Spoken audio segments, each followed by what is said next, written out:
ಈ ಹೇರ್ ನಮ್ಮ ಸ್ವಂತ ಹೇರ್ ಹಾಗೆ ಆಗ ನಮ್ಮ ಸ್ವಂತ ಹೇರ್ ಹಾಗೆ ಉಪಯೋಗಿಸ್ಬೋದು. ನಮಗೆ ಹೀಗೆ ಮಾಡ್ಬೋದು, ಹಾಗೆ ಮಾಡ್ಬೋದು, ನಮ್ಮ ಕೈಯೆಲ್ಲ ಹೀಗೆ ಅಲ್ಗಾಡಿಸ್ಬೋದು, ನ್ಯಾಚುರಲ್ ಫೀಲ್ ಆಗಿ ನಮ್ಗೆ ತೋರಿಸುತ್ತೆ. ಹೀಗಿರುತ್ತೆ. ಮತ್ತೆ ನಾವು ಇನ್ನು ಅದನ್ನು ಸೆಟ್ ಮಾಡಲಿಕ್ಕೆ ಇನ್ನು ಹೋಗುವ ಅವಶ್ಯಕತೆ ಇಲ್ಲ.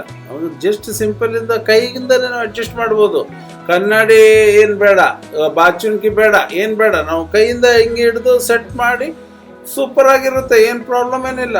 ಇದು ಪರ್ಫೆಕ್ಟ್ ಆಗಿರುತ್ತೆ. Non surgical skin artificial skin grafting. ಇದರಲ್ಲಿ ಏನು ಸರ್ಜರಿ ಏನಿಲ್ಲ. ಇದು ಹಿಡಿದು ಜಗ್ಗಿದ್ರು ಸಹ ಬರೋದಿಲ್ಲ. ಸೂಪರ್ ಆಗಿರುತ್ತೆ. ನೋಡಿ, ನಾವು ಹಿಡಿದು ಜಗ್ತಾ ಇದ್ದೀನಿ, ಜನ ಅವ್ರು ಹೇಳ್ತಾರೆ ಹೊರತು ಇದೇನು ಕಿತ್ತು ಬರಲ್ಲ. ಅಷ್ಟು ಪರ್ಫೆಕ್ಟ್ ಆಗಿರುತ್ತೆ. ನಮಗಿದನ್ನ ಎಲ್ಲಾ ತರ ನಾರ್ಮಲ್ ಯೂಸ್ ಎಲ್ಲ ಮಾಡ್ಬೋದು, ಸ್ನಾನ ಎಲ್ಲ ಮಾಡ್ಬೋದು, ಕೈಯಿಂದಾನೆ ಎಲ್ಲ ಸೆಟ್ಟಿಂಗ್ ಮಾಡ್ಬೋದು. ಏನ್ ಪ್ರಾಬ್ಲಮ್ ಇಲ್ಲ. ಸೂಪರ್, ಪಕ್ಕಾ ಪರ್ಫೆಕ್ಟ್ ಆಗಿದೆ ಸರ್. ನಿಮ್ಗೆ ಹೇಗೆ ಅನಿಸ್ತದೆ? ಪಕ್ಕಾ ಪರ್ಫೆಕ್ಟ್ ಅಲ್ವಾ? The most trusted name in hair fixing, Gateway Center.